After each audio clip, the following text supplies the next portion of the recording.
Amén. Bien, hermanos, hasta aquí hemos estudiado el capítulo 1 del libro del profeta Daniel. Y en la introducción dijimos que todo el énfasis del libro de Daniel está en la soberanía y justicia de Dios, manifestada no solamente en el castigo sobre el pecado de su pueblo, sino también manifestada sobre los reinos de este mundo. Dios es el que le da sentido a toda la historia de la humanidad. O podríamos decirlo también, la historia de la humanidad es el registro de los hechos poderosos de Dios. Es Dios conduciendo la historia del hombre creado a su imagen y semejanza hacia el cumplimiento de su propósito eterno. Mientras Dios conduce la historia hacia el cumplimiento de su propósito eterno, Dios está revelando que Él es el Señor soberano. Y de muchas maneras, esa soberanía y justicia de Dios la estamos viendo ahora en el libro del profeta Daniel. En el capítulo 1 vemos esa soberanía y justicia revelada en el castigo del pecado de su pueblo. Su pueblo había abandonado su palabra, el pueblo de Dios había abandonado a Dios. Dios los entregó, dice Daniel en el capítulo 1, en manos de Nabucodonosor, rey de Babilonia.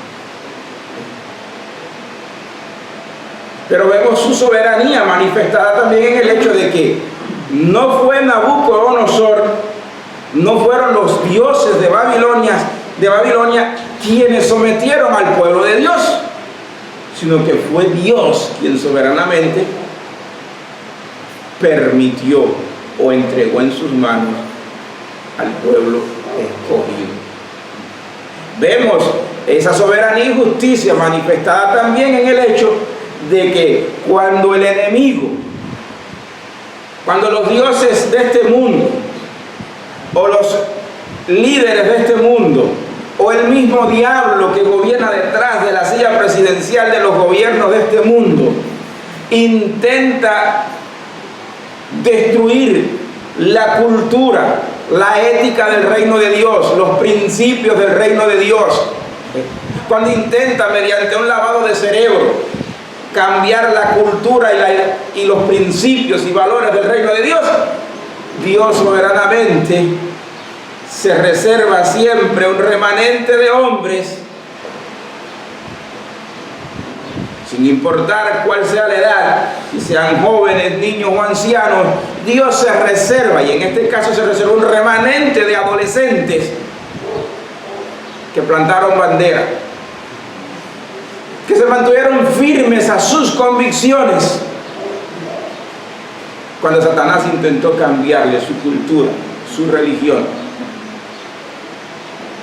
e introducir una nueva ideología contraria a la verdad de Dios. Es maravilloso, hermanos. Y si nosotros miramos la historia de las naciones y la historia de Cuba, es un retrato.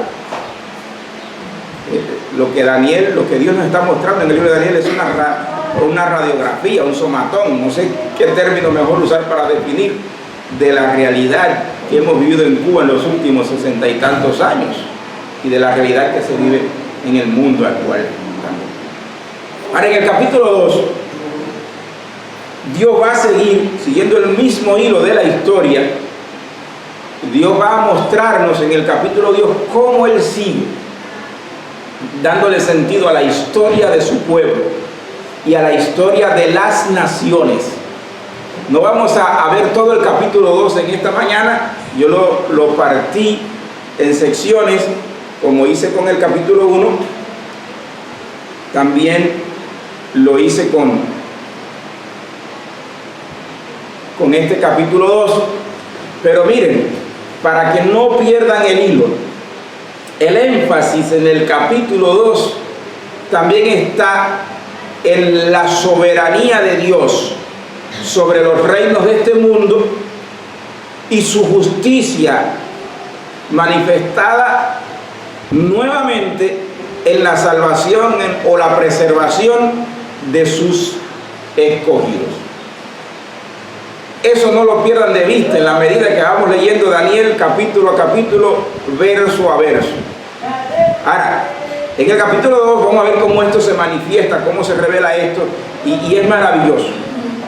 Hay una historia y todo el tema de la soberanía y justicia de Dios se entreteje ahí en una trama maravillosa, maravillosa. Yo esta mañana cuando volví a leer pensaba, bueno, el tema podríamos definirlo con una pregunta. Podríamos plantear una pregunta para desarrollar todo el capítulo 2 y la pregunta podría ser, por ejemplo, ¿quién es el verdadero Dios?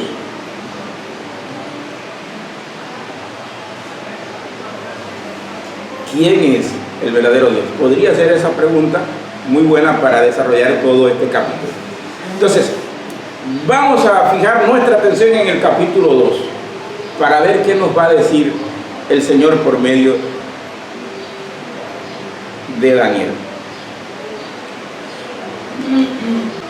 Capítulo 2 de Daniel, versículo 1 en adelante, nos dice: en el segundo año del reinado de Nabucodonosor, este tuvo sueños y se turbó su espíritu y no podía dormir. Entonces el rey mandó llamar a los magos, encantadores, hechiceros y caldeos para que le explicaran al rey sus sueños. Vinieron pues y se presentaron ante el rey. Y el rey les dijo: he tenido un sueño y mi espíritu se ha turbado por el deseo de entender el sueño. Entonces los caldeos hablaron al rey en arameo: oh rey, viva para siempre. Cuente el sueño a sus siervos y nosotros le declararemos la interpretación. El rey respondió a los caldeos: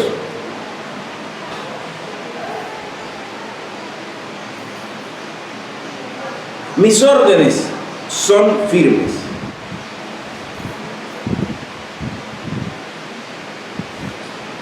Si no me dan a conocer el sueño y su interpretación, serán descuartizados y sus casas serán reducidas a escombros. Pero si me declaran el sueño y su interpretación, recibirán de mí regalos, recompensas y grandes honores. Por tanto, declárenme el sueño y su interpretación. Respondieron ellos por segunda vez: refiere el rey su sueño a sus siervos y declararemos la interpretación. Respondió el rey: ciertamente sé que quieren ganar tiempo porque ven que mis órdenes son firmes.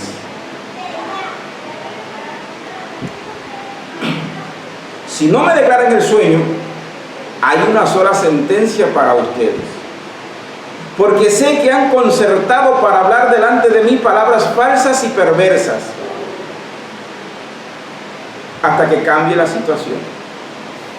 Por tanto, díganme el sueño para que yo sepa que me pueden dar su interpretación. Los caldeos respondieron al rey: no hay hombre sobre la tierra que pueda declarar el asunto al rey, puesto que ningún gran rey o gobernante jamás ha pedido cosa semejante a ningún mago, encantador o caldeo. Lo que el rey demanda es difícil y no hay nadie que lo pueda declarar al rey, sino los dioses cuya morada no está entre los hombres. A causa de esto, el rey se indignó y se enfureció en gran manera y dio la orden de que mataran a todos los sabios de Babilonia. Y se publicó el edicto, el decreto, de que mataran a todos los sabios. Buscaron también a Daniel y a sus amigos para matarlos. Entonces, en esta sección, versículo 1 al 13, lo primero que quiero hacer notar es la incompetencia o radical incapacidad de Nabucodonosor, sus sabios y adivinos. Quiero poner de relieve esto. El hombre impío, los hombres que no conocen a Dios y que no quieren saber de Dios,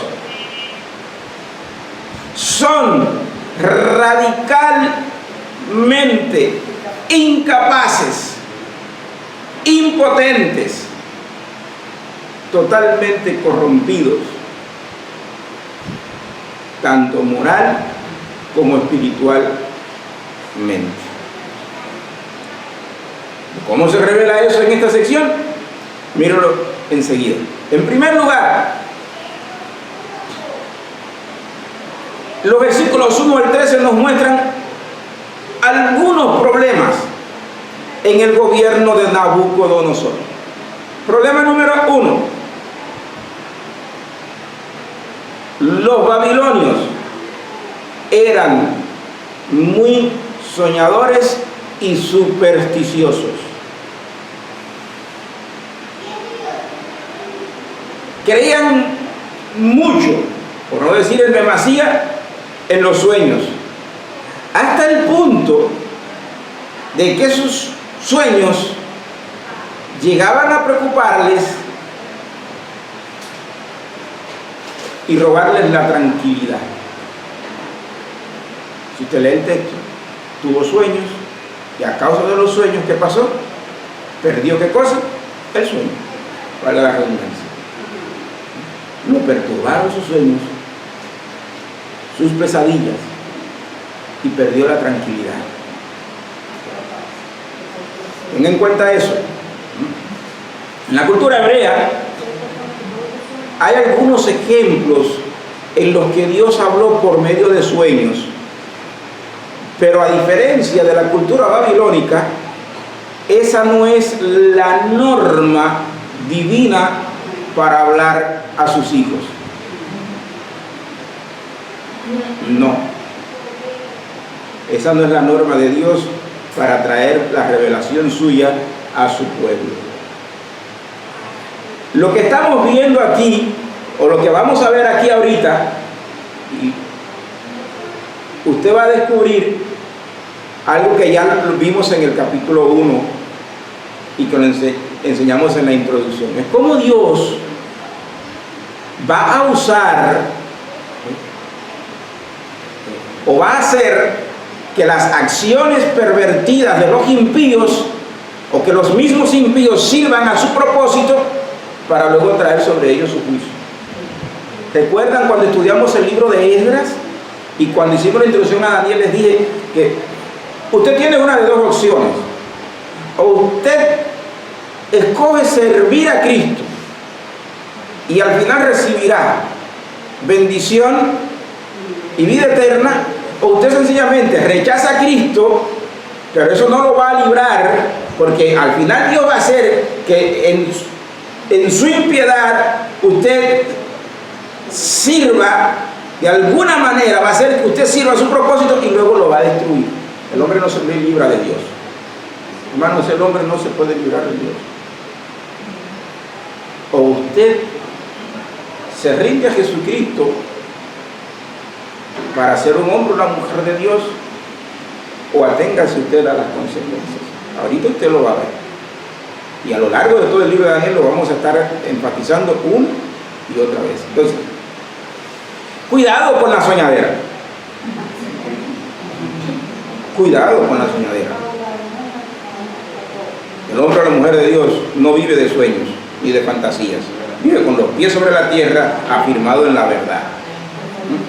Segundo problema.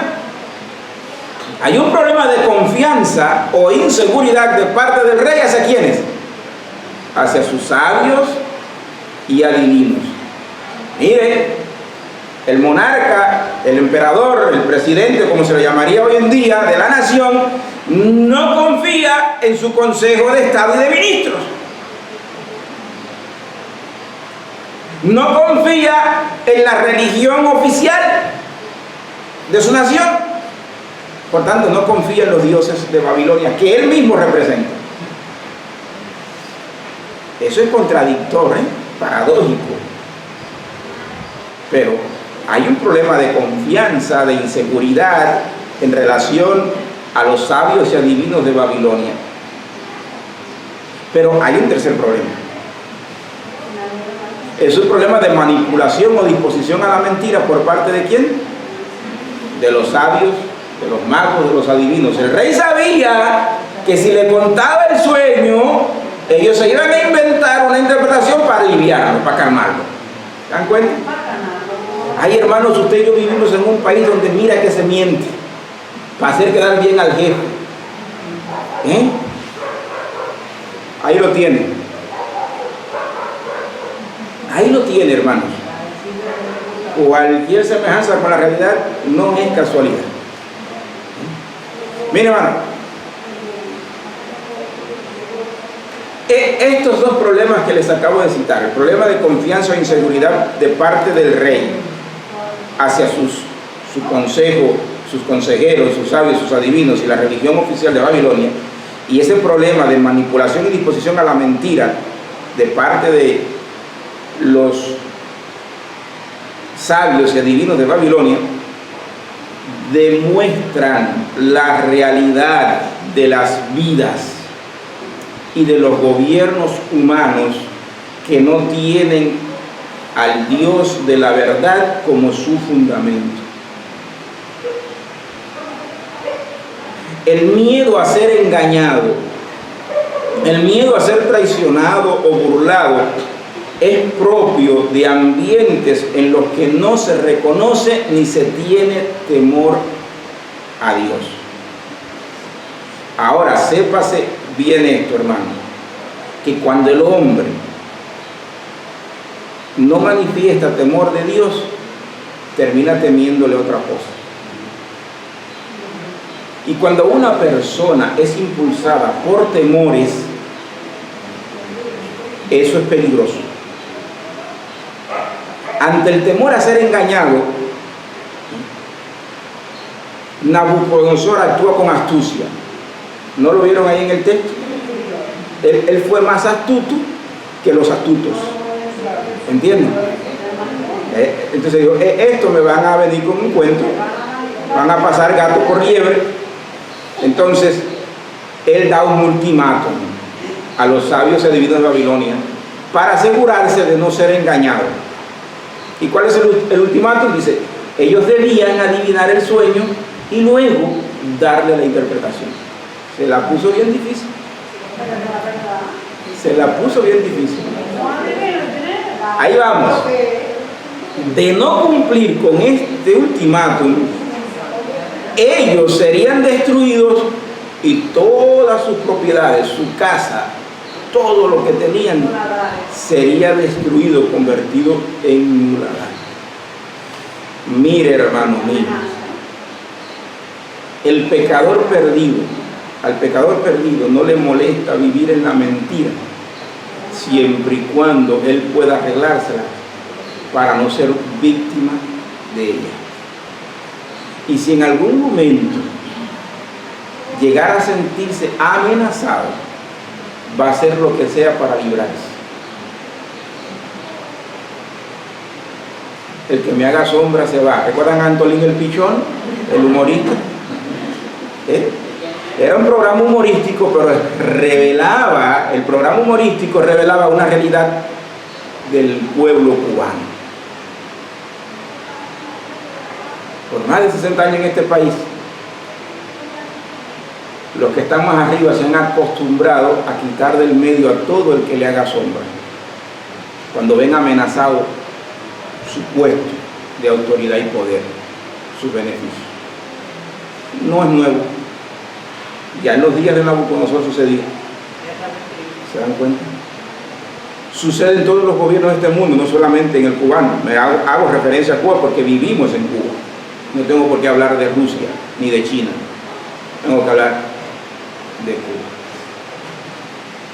Mire, hermano, un pecador perdido con miedo, un pecador perdido cuando se siente bajo amenaza, si está en un puesto de autoridad, es peligroso. Destruirá la vida de quien tenga que destruirla para no perder su posición. Eso sucede en todas las esferas de la vida, desde los niveles más bajos hasta la silla de donde se gobierna una nación. Nunca se olvide de eso. Ya la Biblia lo decía antes de que sucediera. Vamos a seguir. Y yo recuerdo hace varios años estaba en un curso de consejería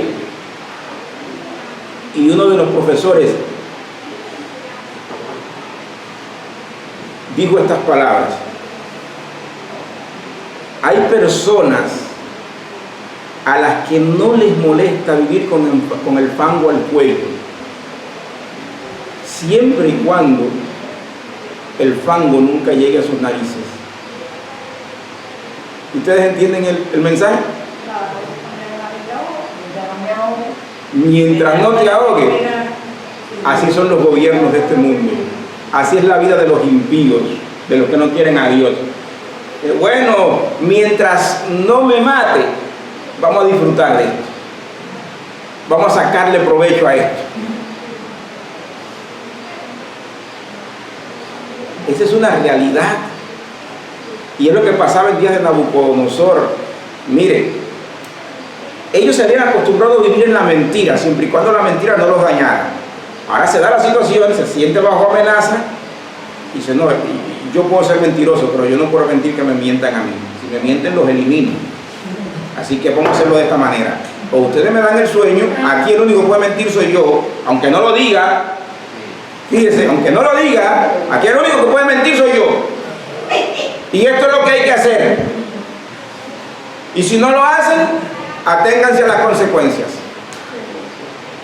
Hay gente que les encanta vivir con el fango al cuello siempre y cuando no le llegue a las narices. Mire, y yo trabajé en zafra azucarera antes de ser pastor. Y yo oí a los viejos hablar de una zafra que hubo en Cuba que la llamaron, creo, de los 100 millones. Y había que producir 100 millones de toneladas de azúcar en este país. Al principio, había que producirla, porque a alguien se le ocurrió que había que producirla. Y cuando ya la caña deja de producir, creo que son 3-4 meses en los que la caña está en su punto, ¿entiendes? Que da lo mejor, pero ya que cuando pasa el tiempo comienza a mermar, y cuando empieza a mermar, usted puede echar toda la caña que le dé la gana en un molino, no le va a dar lo que usted espera, porque ya comenzó la merma.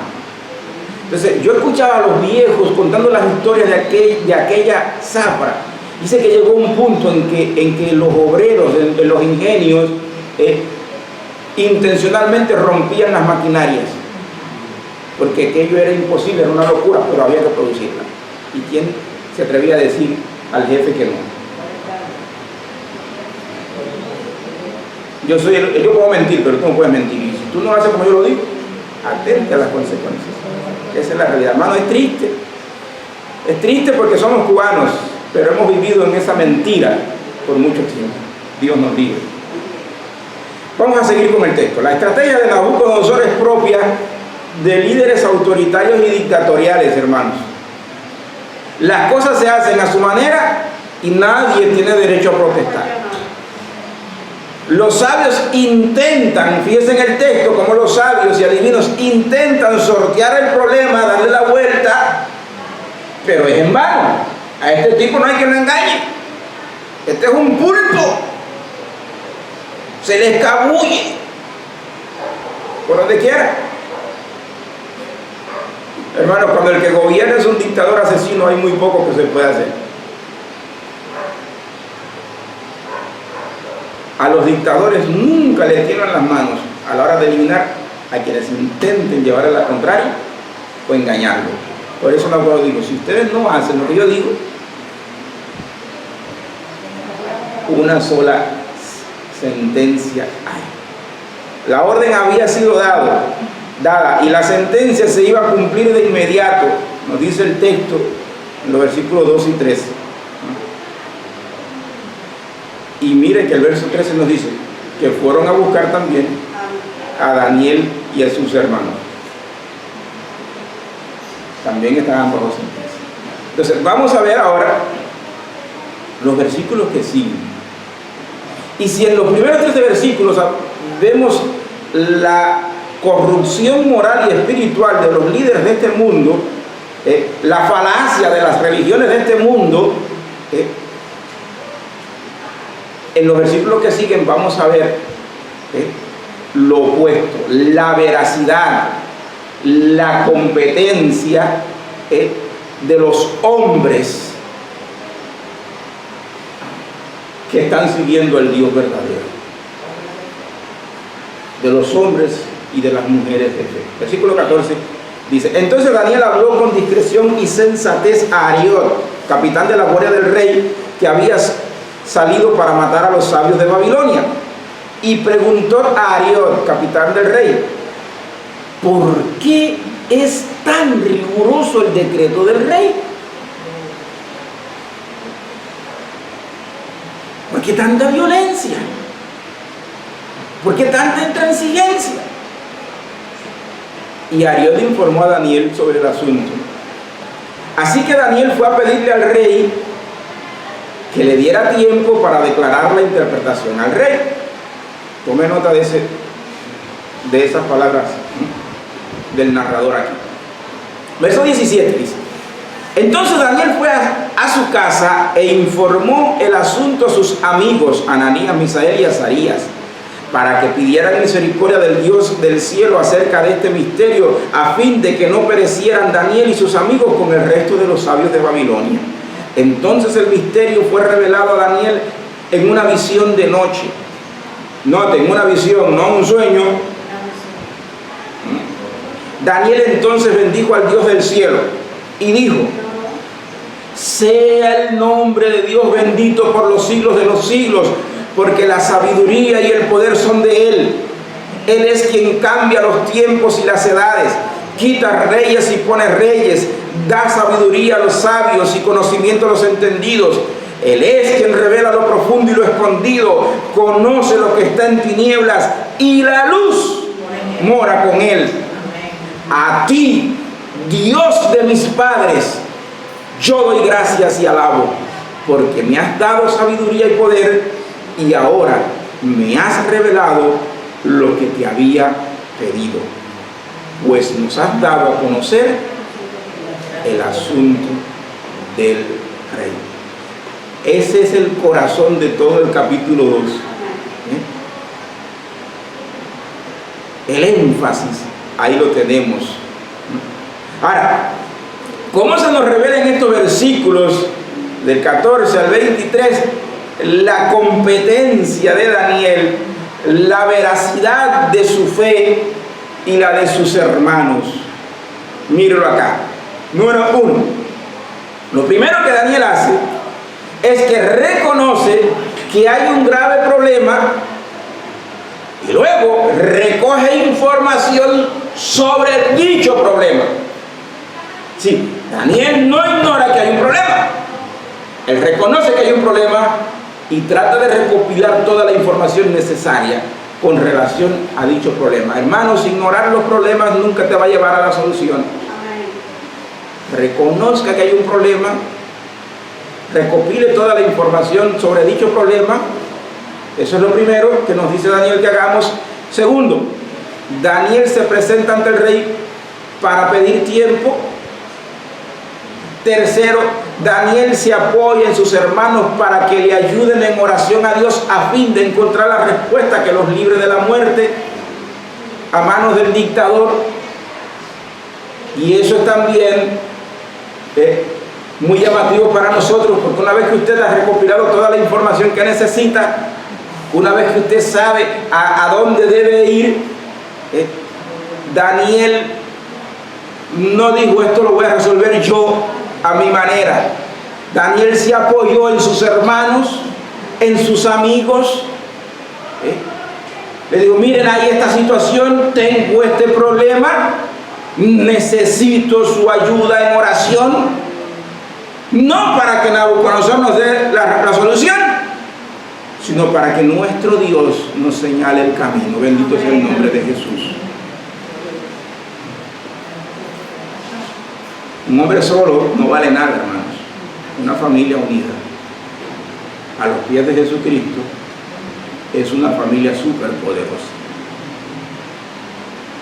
Así que no intente usted pelear solito o solita sus batallas. Satanás se lo va a comer. Satanás se la va a comer. ¿Oyó? Mire a Daniel. Se apoyó en sus hermanos para que le apoyaran en oración, y luego se metieron a buscar a Dios, los cuatro. Vamos a ver qué fue lo que pasó. Número 4. Dios respondió la oración de estos jóvenes, dándole a Daniel tanto el sueño como su interpretación. ¿Se da cuenta? Si 2 o 3 se ponen de acuerdo acerca de cualquier cosa que pidan a Dios, Jesús dijo a sus discípulos, si 2 o 3 se ponen de acuerdo sobre cualquier cosa para pedirle a Dios, mi Padre lo hará. Mi Padre lo hará. Dios lo hizo. Número 5. Una vez que Daniel recibió el sueño y la interpretación, ¿qué fue lo que hizo? Daniel bendijo a Dios, le dio toda la gloria por haber respondido su oración y hecho por librarlo de las manos del dictador. Versículo 19 al 23. ¿Se dan cuenta? Hay 5 cosas en este texto que nos están diciendo, que nos están hablando de la competencia de Daniel y sus hermanos y de la veracidad de su fe, de su religión, de sus convicciones. Ahora, a mí me impresiona mucho la belleza de la oración de Daniel. Mírala, en el verso 20. Daniel reconoce, confiesa que su Dios es Señor de la sabiduría y el poder. ¿A quién le pertenecen? A Dios.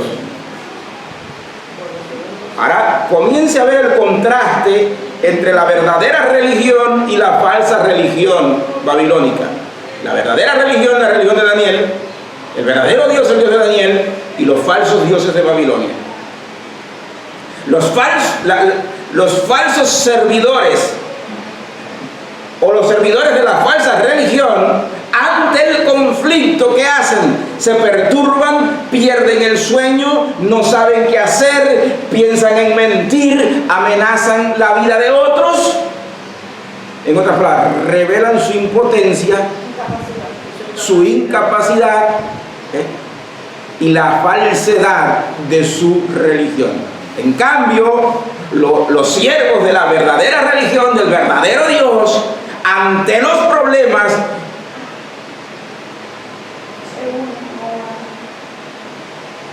primero reconocen que hay un problema, recopilan toda la información, se preparan para buscar a Dios, no se turban. No se turban, gracias Joandra, porque tienen confianza. ¿Entienden? Saben que su Dios es número 1, el Señor de la sabiduría y el poder.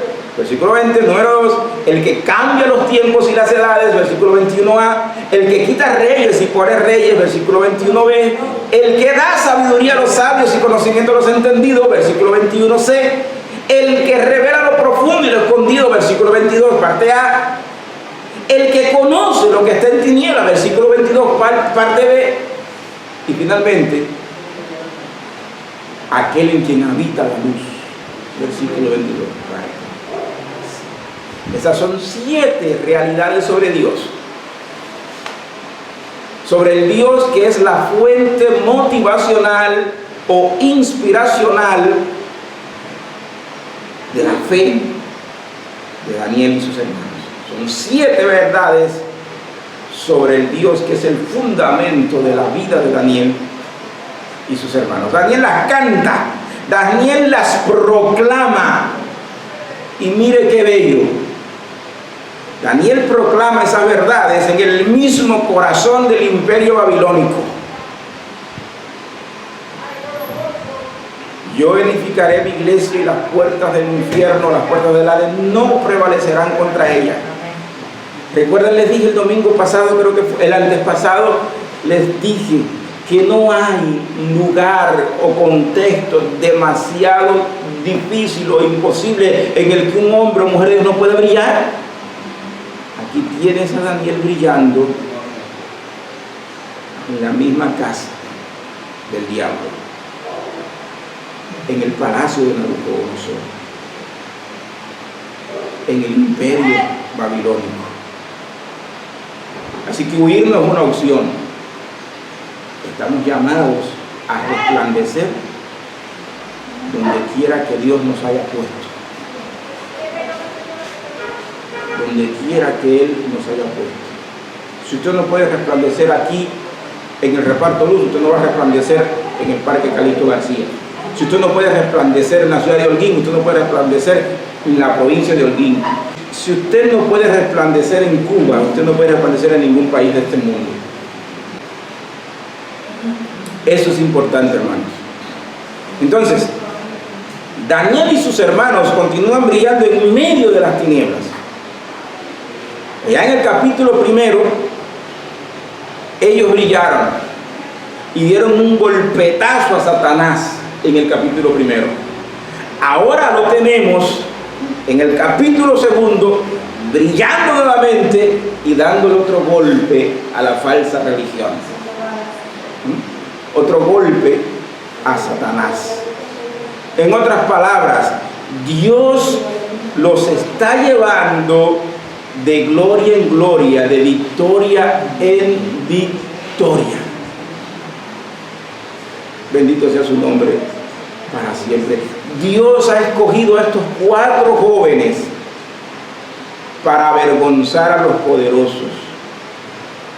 Ellos, al igual que Pablo, reconocen que su competencia, su suficiencia no procede de ellos, sino de Dios. Mire cómo Pablo lo dice en su segunda carta a los Corintios, capítulo 3, versos 4 al 6. Y tal confianza tenemos mediante Cristo para con Dios.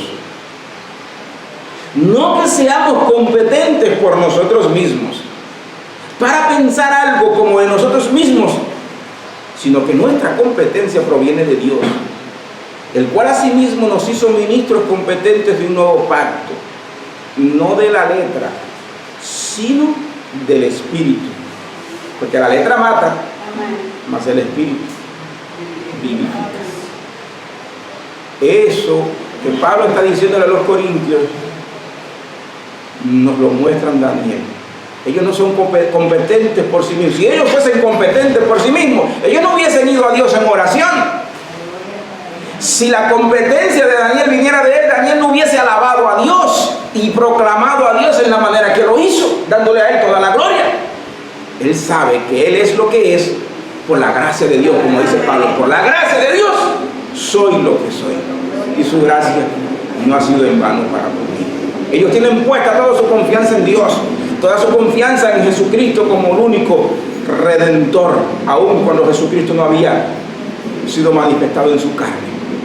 Ya está ahí latiendo esa verdad.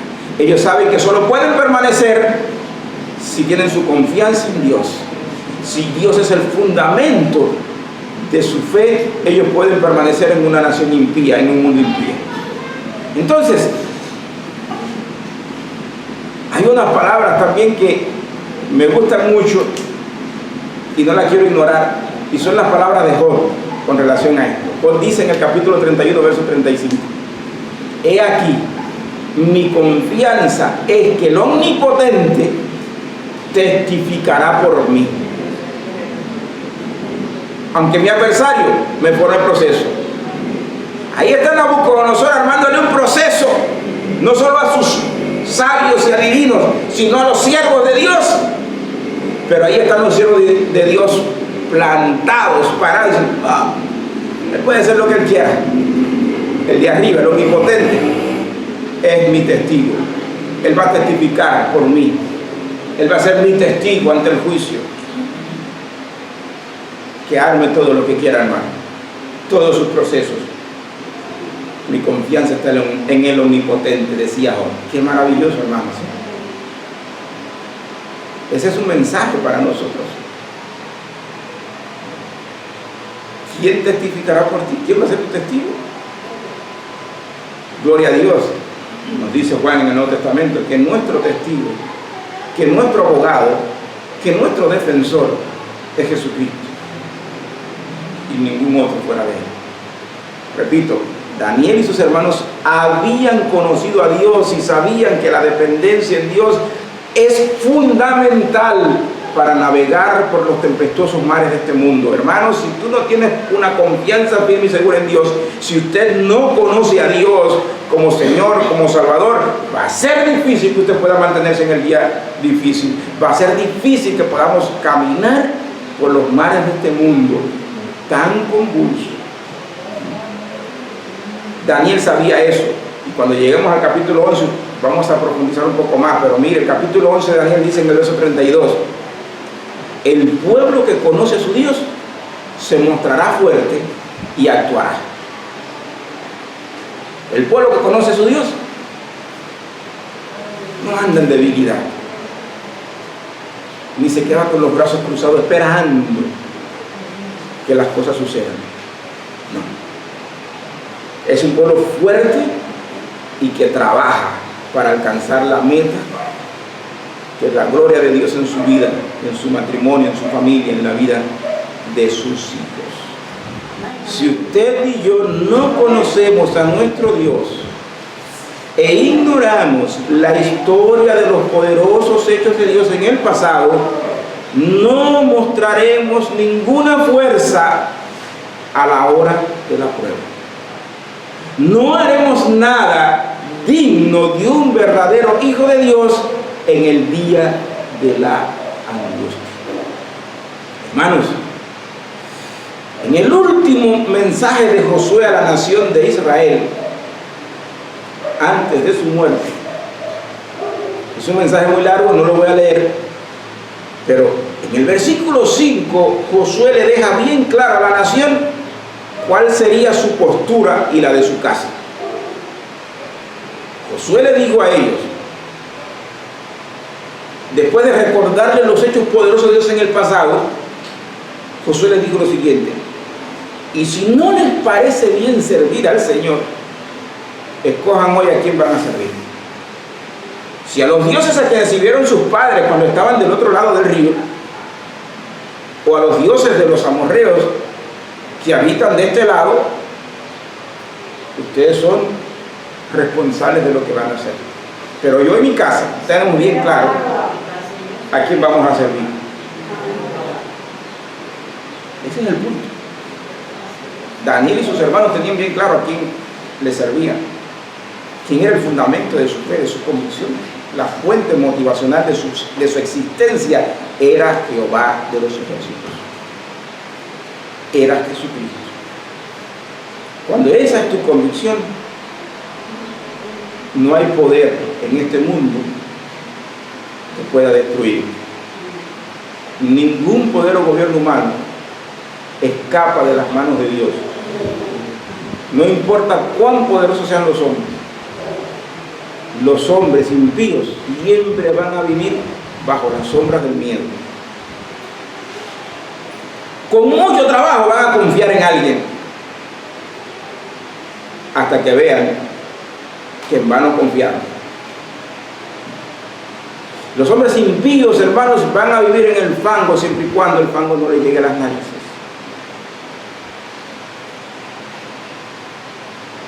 Y mientras tanto, el Dios Todopoderoso, el Señor de la historia, ese que Daniel dice que cambia los tiempos, ¿saben qué va a hacer con ellos? Dios va a trastornarlos.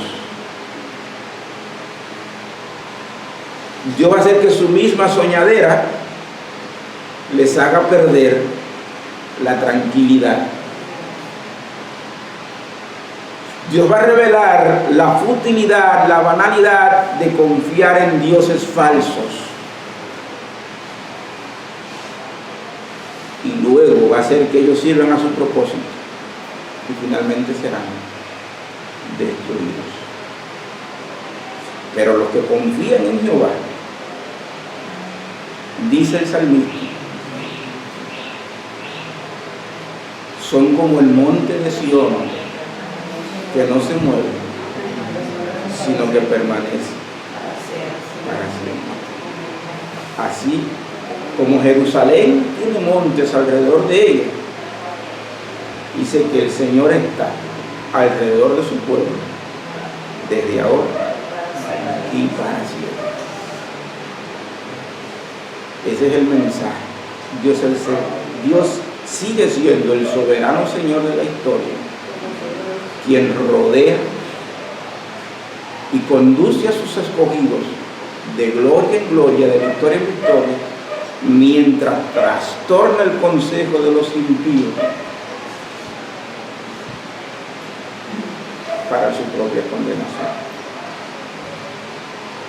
Todo el énfasis, repito, de este capítulo podemos resumirlo en una pregunta: ¿quién es el verdadero Dios? ¿Y cuánto conocemos de Él? Mientras más claro y profundo sea nuestro conocimiento de Dios, estaremos en mejor condición para aplastar a Satanás bajo nuestros pies. De manera que necesitamos, hermanos, como decía el apóstol Pedro, crecer en la gracia y en el conocimiento de nuestro buen Dios y Salvador Jesucristo.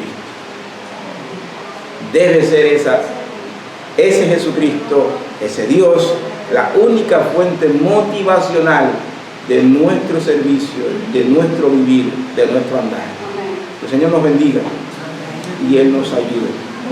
Entonces, vamos a orar.